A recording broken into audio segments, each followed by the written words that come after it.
In early 2019, my wife picked up a game in a series that I had never heard of on the PlayStation 4, made by Falcom. I knew Falcom as the developer of the Trail series, but at this point in time I had not yet been completely sucked into the series. I thought the game looked interesting, but it was the music that really stuck out to me, and a couple of months after she finished it, I started Ys X Lacrimosa of Dana. I thoroughly enjoyed my time with it, and it was my first step back into Falcom's catalogue. Although it doesn't compete with the Trail series in my heart, these games I have played have all been enjoyable, with much more focus on action and exploration than story and world building. Each game is presented as a retelling of one of the travelogues written by protagonist Adol, who has spent his life adventuring around the world.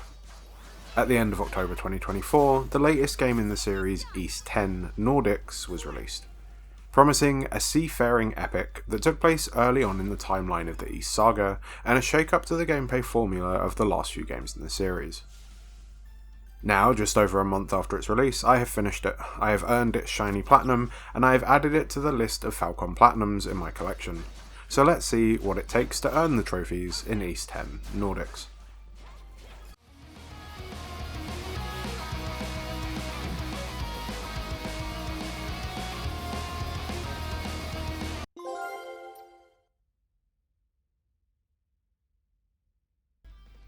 Ys X Nordics is an action RPG that is chronologically the third game in the series.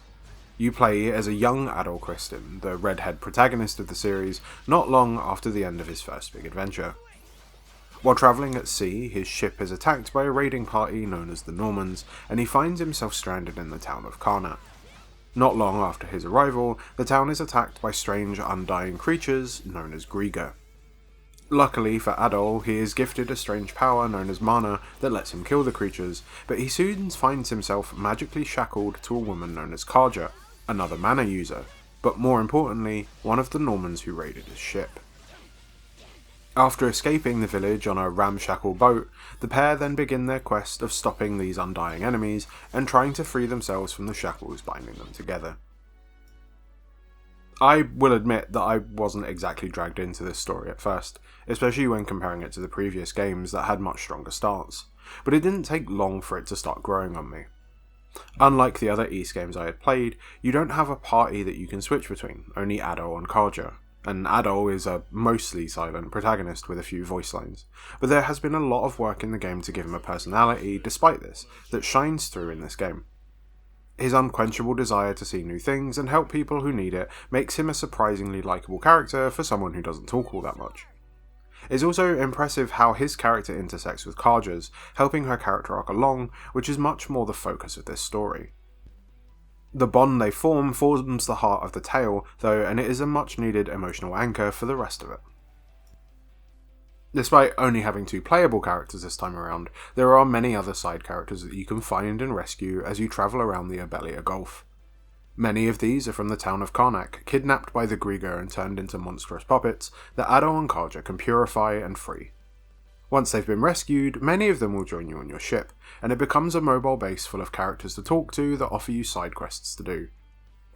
Unfortunately, a lot of these side characters lack the depth that the main pair have, and I found that, with a few exceptions, I didn't actually like any of them, or care for their small side stories individually. However, one thing I did appreciate was how the younger group did actually feel like a group of friends that stuck together even when there were disagreements with the older members of the crew. The story itself in Ys X is better than the sum of its parts. Although I found the villains a bit one-dimensional and dull, and some of the plot revelations a bit forced and cliched, it all came together in a cohesive tale that I actually found quite enjoyable, and had some interesting things to say about the spirit of adventure and the dangers of becoming stagnant and stuck in one place. Ready and... That went well.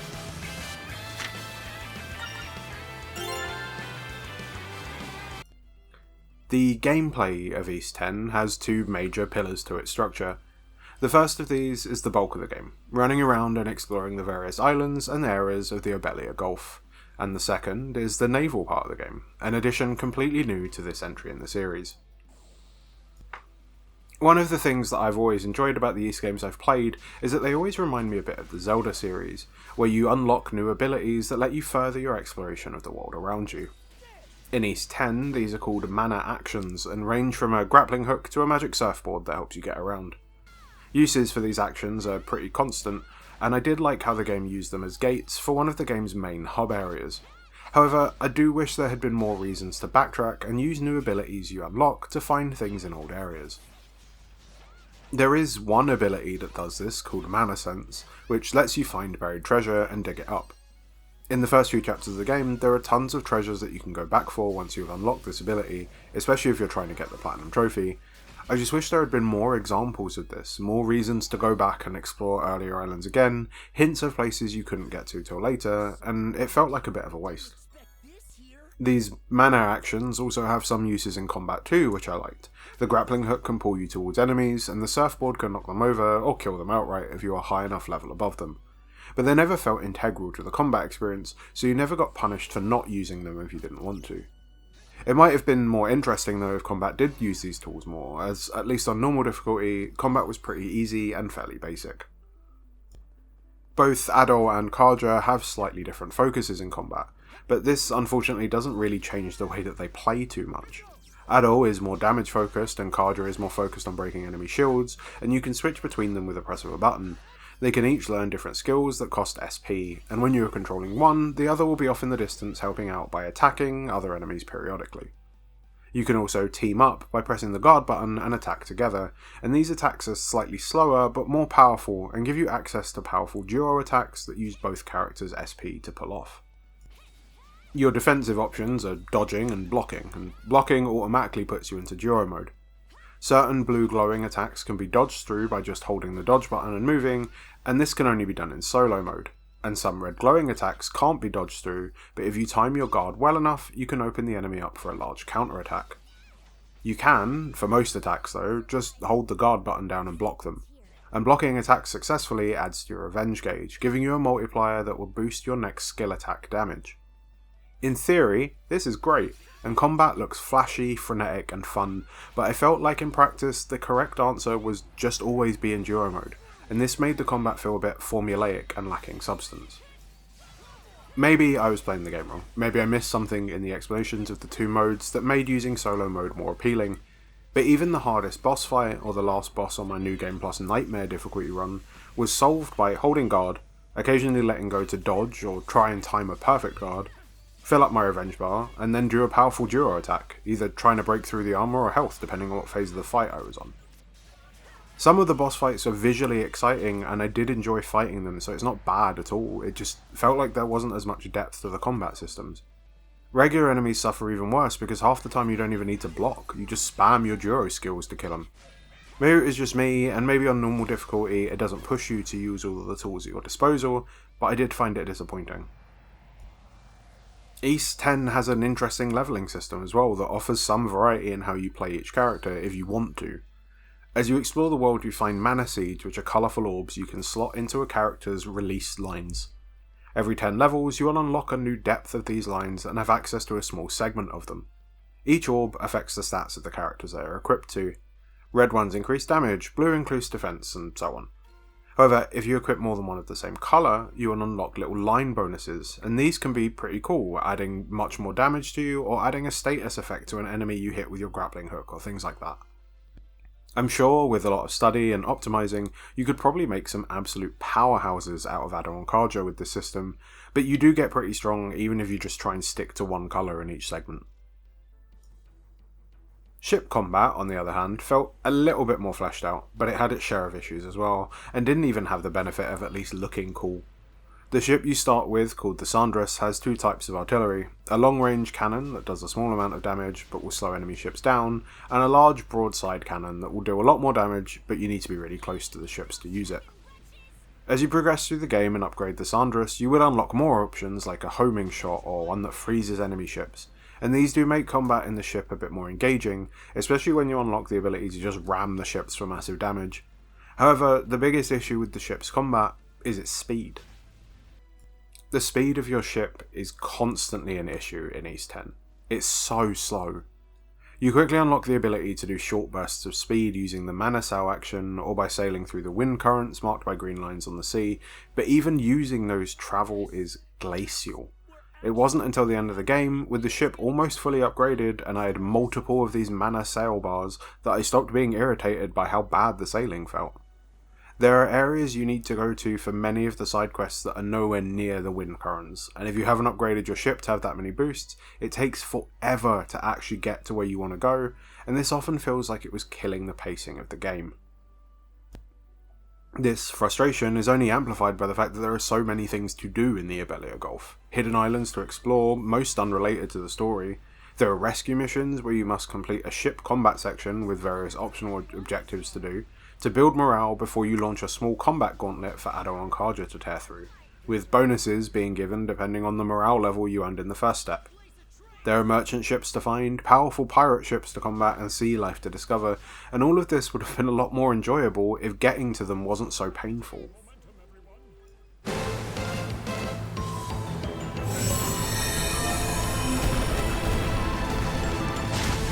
I was too close! Falcom games have never been known for their impressive graphics, but Ys X is actually pretty good looking compared to some of their other titles. There are some issues still, with shadows on character faces in particular sometimes looking odd or out of place, but the bright, colourful world and interesting character designs make them a lot more memorable. This doesn't unfortunately carry over to the design of the world itself though, with many of the islands, particularly the optional ones, looking indistinct visually, often blending into each other. Similarly, many of the regular enemies suffer from repetitive designs, with many of them just being the same enemy with more armour on. This is such a shame when compared to the areas that do work. Some of the bosses have amazing designs, and some of the later dungeons are impressive and varied designs that feel thematically unique while still fitting in with the theme of the Abelia Gulf's Northern European inspired aesthetic. It's in combat where the game really shows off its style though, with flashy animations and effects popping off as you use your skills.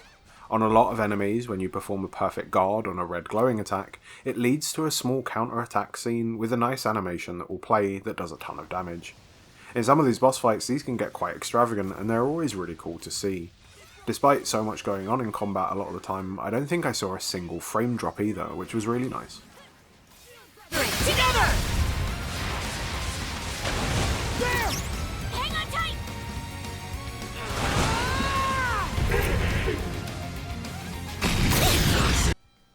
The Platinum trophy in Ys X is called Master of Nordics, and although it does ask a lot of you, it isn't that difficult to achieve, despite having some missable achievements. It is a completionist list though, and you will need to achieve 100% exploration of the game.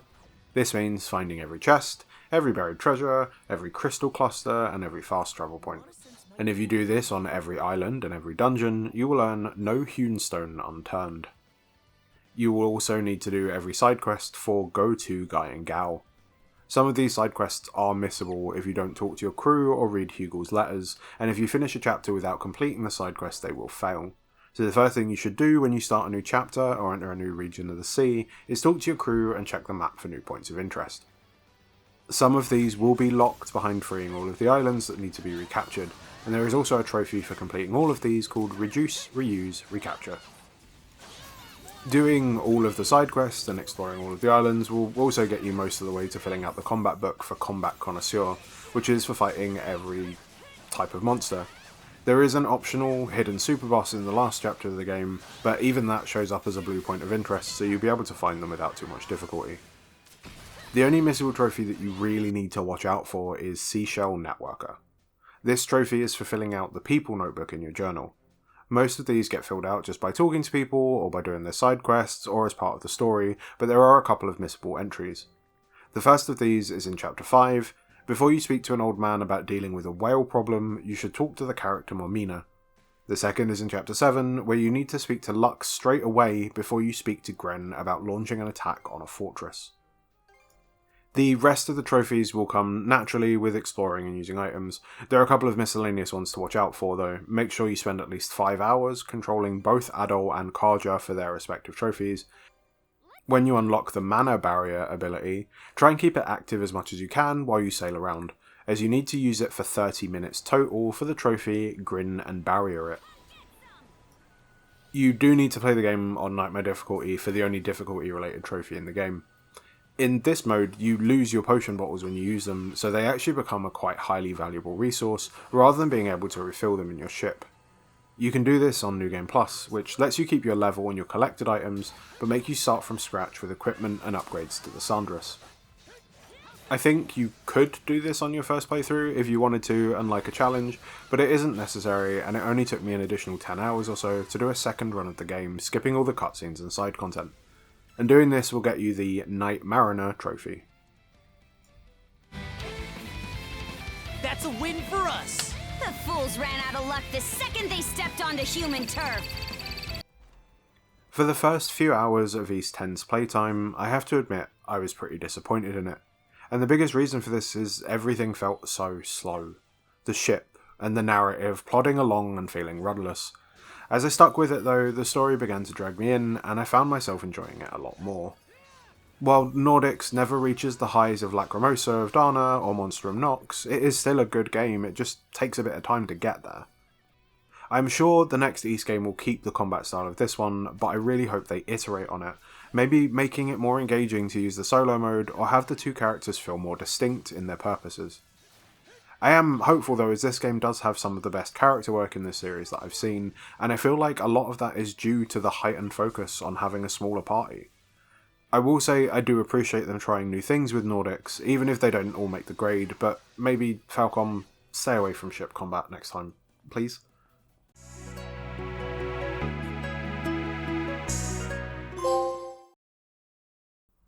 Thanks for watching. I hope you enjoyed this look at Ys X and its Platinum Trophy. Have you ever played a game in the Ys series before? What do you think of them? Let me know in the comments, and please consider subscribing if you enjoyed the video. I also wanted to say a huge thank you to the number of people who have watched and commented on the last couple of videos I've made. It means a lot that people seem to like these reviews. Until next time, happy hunting.